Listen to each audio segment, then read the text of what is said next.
Salut à tous les amis, c'est Nick Papange et je sors de l'ombre pour faire une nouvelle vidéo sur un thème que je voulais absolument traiter à un moment donné parce que c'était très important pour moi, mais j'ai jamais pris le temps de faire la vidéo.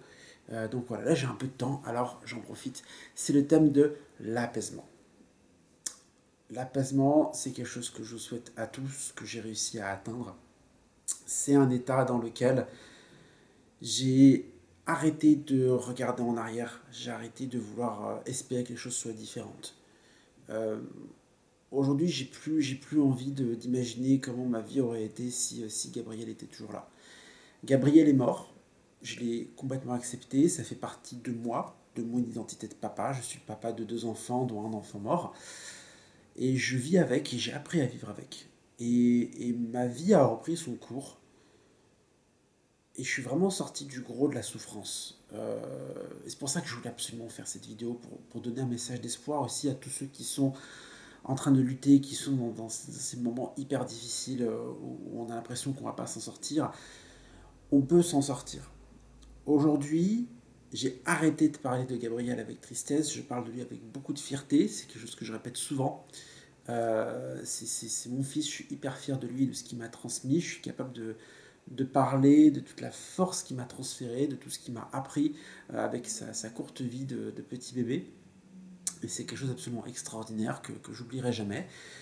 Il y a eu des moments très très difficiles, il y a eu des épreuves, mais aujourd'hui, je vais bien.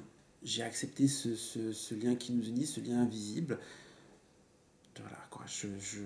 J'ai plus envie de changer les choses. On me donnerait la possibilité magiquement de ressusciter Gabriel.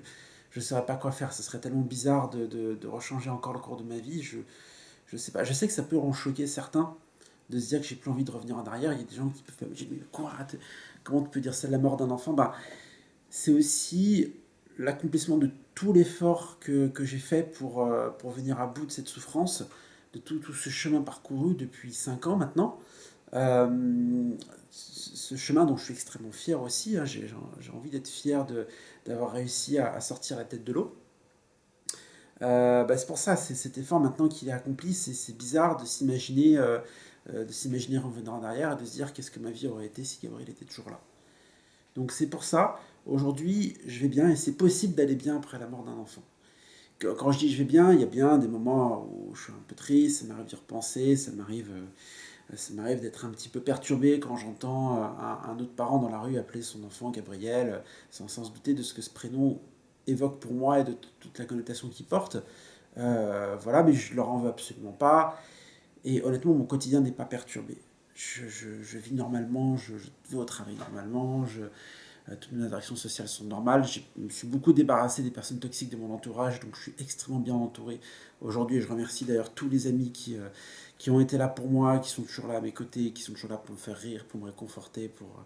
Voilà, vous êtes extraordinaires et je suis vraiment super content et chanceux de vous avoir. C'est super cool. Et le message que je veux faire passer, parce que je me rappelle de comment j'étais avant, quand j'étais pas dans cette phase d'apaisement, je me rappelle quand j'étais au contraire en plein dans la souffrance, je me rappelle de ces moments où je me dis mais ça va être quoi ma vie à partir de maintenant? Il y a des moments où on se pose vraiment la question de se dire est-ce qu'on peut être heureux à nouveau un jour après avoir perdu un enfant? Bah c'est possible, c'est pas facile, ça a été très très dur, mais la vie a encore plein de choses à nous offrir. Alors je sais qu'on n'a pas tous vécu les mêmes épreuves, qu'il y a des gens pour qui c'est plus difficile que d'autres, il y a des gens qui ont cumulé malheureusement les malheurs et je suis vraiment désolé pour vous. Mais je pense que c'est possible pour quasiment tout le monde, que la vie a encore des choses à offrir, que ça vaut le coup de se battre pour réussir à croquer cette petite part de bonheur qu'on peut avoir encore après. Euh, mon autre message c'est ne vous suicidez pas. J'y ai pensé moi, il y a quelques années, je regardais les rails du train, je l'avais évoqué dans une vidéo sur le suicide, sur les envies de suicide, et c'est tentant parfois. Et les pensées suicidaires, c'est quelque chose de très pernicieux, c'est quelque chose qui nous parasite au quotidien, qui parfois nous obsède. Et je suis extrêmement content de ne pas m'être foutu en l'air. Je suis vraiment très content d'être là aujourd'hui. Je suis conscient que j'ai vraiment beaucoup de chance d'avoir une petite fille en pleine santé qui m'apporte énormément de joie et de bonheur, d'être avec ma femme. Voilà, j'ai bénéficié de conditions très favorables pour me reconstruire. mais c'est possible pour beaucoup de gens. Donc, franchement, réfléchissez vraiment à deux fois, quoi. Ne vous foutez pas en l'air, il y a encore plein de choses à faire dans cette vie. Il y a encore plein de choses à faire. Vraiment, et le cerveau sous-estime beaucoup notre capacité à nous adapter. Quand on est au cœur du désespoir, on n'imagine pas comment on va réussir à se relever de ces épreuves, on n'est pas capable de l'imaginer.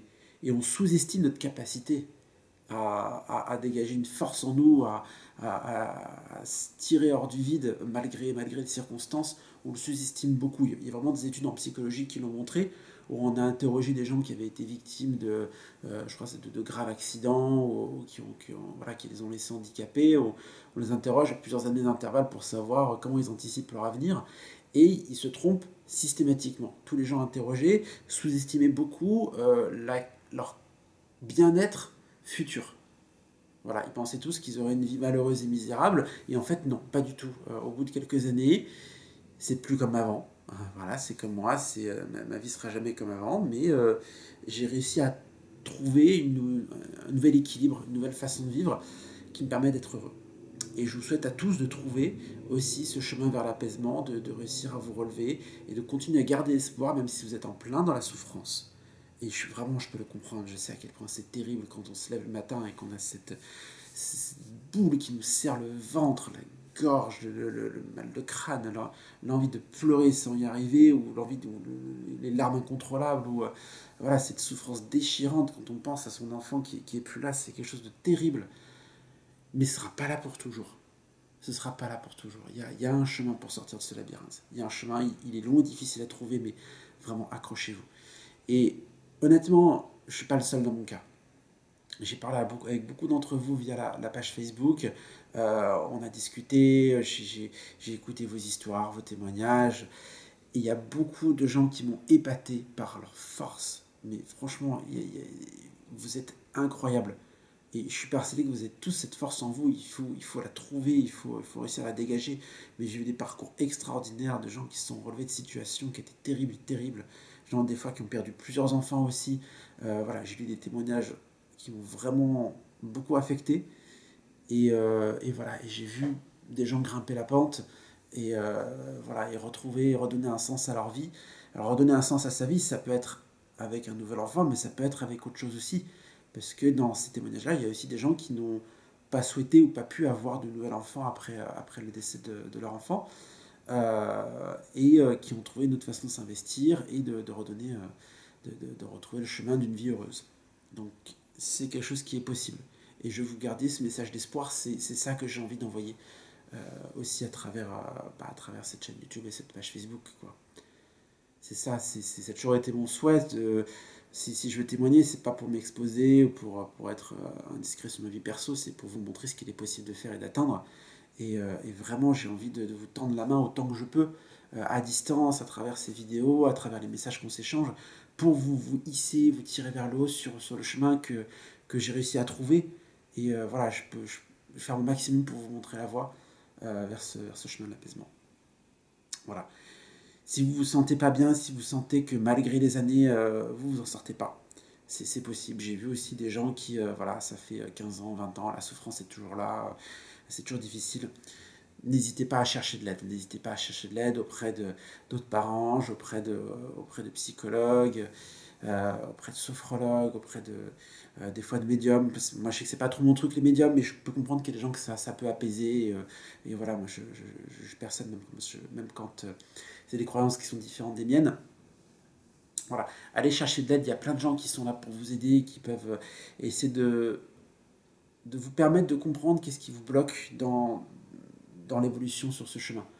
Je sais que j'avais déjà dit, le deuil, c'est pas quelque chose de linéaire, c'est pas des étapes qu'on franchit dans un ordre donné, c'est plutôt un labyrinthe dans lequel on va errer et petit à petit qu'on va explorer. Voilà, avec les années qui passent, le labyrinthe, on l'explore, on le connaît de mieux en mieux, et on finit par trouver des petites zones de réconfort dans ce labyrinthe.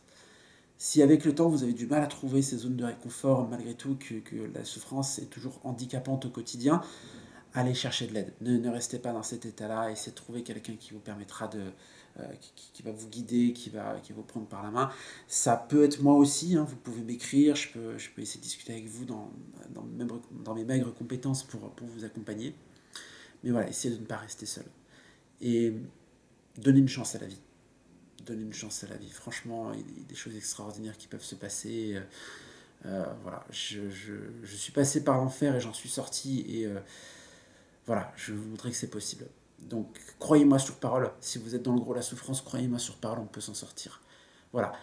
Je pense que ce sera cette fois vraiment la vidéo finale de cette chaîne parce que c'est vraiment une façon de conclure les choses. Je suis moins présent sur la chaîne et sur Facebook parce que je suis très accaparé par ma fille qui me demande beaucoup d'attention et qui est une grande source de vie. Enfin, c'est une petite fille incroyable, pleine de vie, en pleine santé, extraordinaire à tout point de vue. Et voilà, j'ai besoin d'avoir un quotidien parfois qui est plus dans la vie que dans la mort. Donc voilà, c'est pas un tabou, hein, je lui parle. Je ferai peut-être une vidéo d'ailleurs là-dessus aussi. Je dis que je vais conclure avec cette vidéo, mais bon, j'ai tout de suite plein d'idées de vidéos qui me viennent. Mais pour vous parler de comment, enfin du rapport de ma fille à la mort de son grand frère, voilà comment ça se passe au quotidien, comment on lui en parle. Mais voilà, j'ai envie de faire un quotidien où le deuil n'est pas omniprésent. Sans être tabou, il n'est pas omniprésent. Et voilà, du coup, c'est pour ça que je ressens moins le besoin d'être présent sur les réseaux sociaux. J'espère que vous allez bien. N'hésitez pas à me donner des nouvelles d'ailleurs. C'est vrai qu'il y a beaucoup de gens avec qui j'avais tissé des petits liens et puis c'est pas forcément réécrit avec le temps, mais voilà, je pense à vous tous. Vous êtes très nombreux à m'avoir écrit depuis que j'ai lancé cette page Facebook. Si vous avez envie de discuter, je suis toujours là, je réponds toujours aux messages dans le maximum de mes disponibilités. Donc voilà, je vous fais des bisous à tous. Je fais plein de bisous volants pour tous vos petits anges qui sont partis malheureusement. Et je vous souhaite beaucoup de force et de courage sur le chemin de la reconstruction et de l'apaisement. Bon courage à tous.